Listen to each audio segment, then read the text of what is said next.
এক মা তার ছোট্ট শিশুকে নিয়ে সকালে হাঁটতে বেরিয়েছিলেন। হঠাৎ তিনি রাস্তার পাশে খালি জমিতে সাদা রঙের কিছু একটা পড়ে থাকতে দেখেন।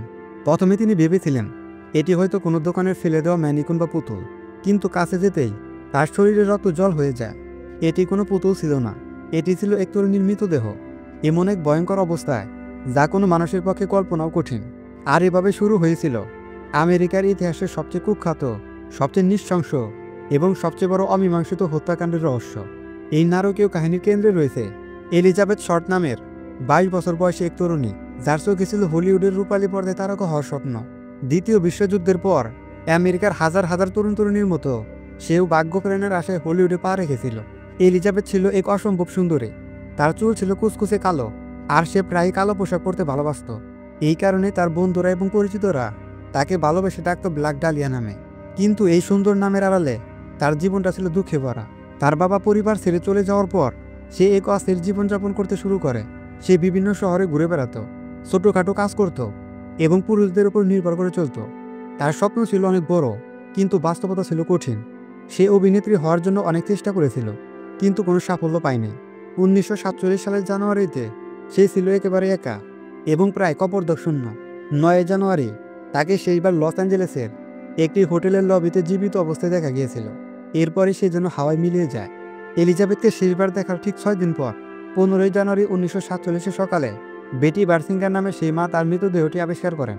পুলিশ যখন ঘটনাস্থলে পৌঁছায় তখন তারাও এমন ভয়াবহ দৃশ্য দেখে স্তম্ভিত হয়ে যায়। এলিজাবেথের নগ্ন দেহটিকে অত্যন্ত নৃশংসভাবে কোমর থেকে কেটে দুটুকরো করে ফেলা হয়েছিল। তার শরীর থেকে সমস্ত রক্ত বের করে দিয়ে পরিষ্কার করা হয়েছিল, যা দেখে মনে হচ্ছিল এটি কোনো কসাইখানায় করা হয়েছে।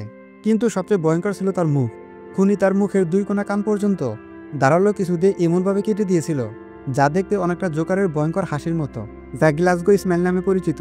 তার শরীরে অসংখ্য আঘাত এবং পোড়া দাগ ছিল। স্পষ্টতই তাকে হত্যা করার আগে কয়েকদিন ধরে তার উপর অমানবিক অত্যাচার চালানো হয়েছিল। কিন্তু ঘটনাস্থলে এক ফোঁটা রক্ত ছিল না, যার মানে তাকে অন্য কোথাও হত্যা করে পরে এখানে ফেলে যাওয়া হয়েছে। খুনি শুধু তাকে হত্যাই করেনি, সে যেন তার শরীরটাকে এক ভয়ঙ্কর শিল্পকর্ম হিসেবে প্রদর্শন করতে চেয়েছিল। এই হত্যাকাণ্ডটি তৎক্ষণাৎ সারা আমেরিকায় দাবানলের মতো ছড়িয়ে পড়ে। খবরের কাগজগুলো এই ঘটনা নিয়ে মুখরোচক এবং চাঞ্চল্যকর খবর ছাপতে শুরু করে।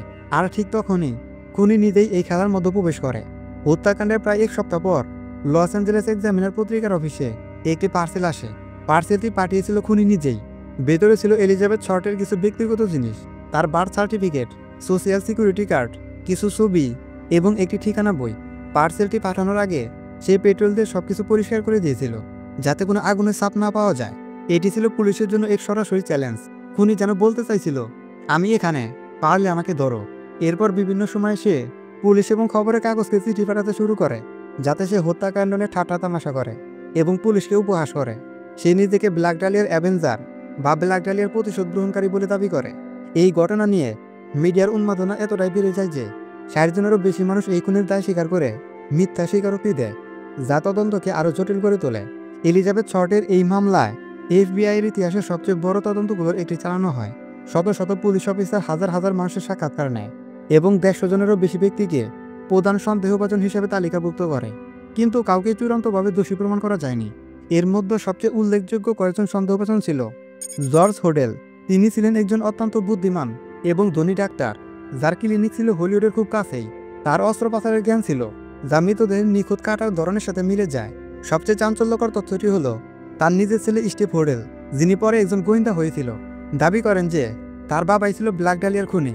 তিনি তার বাবার ব্যক্তিগত ডায়েরিতে এলিজাবেথের ছবি এবং এই হত্যাকাণ্ড সংক্রান্ত তথ্য খুঁজে পেয়েছিলেন বলে দাবি করেন।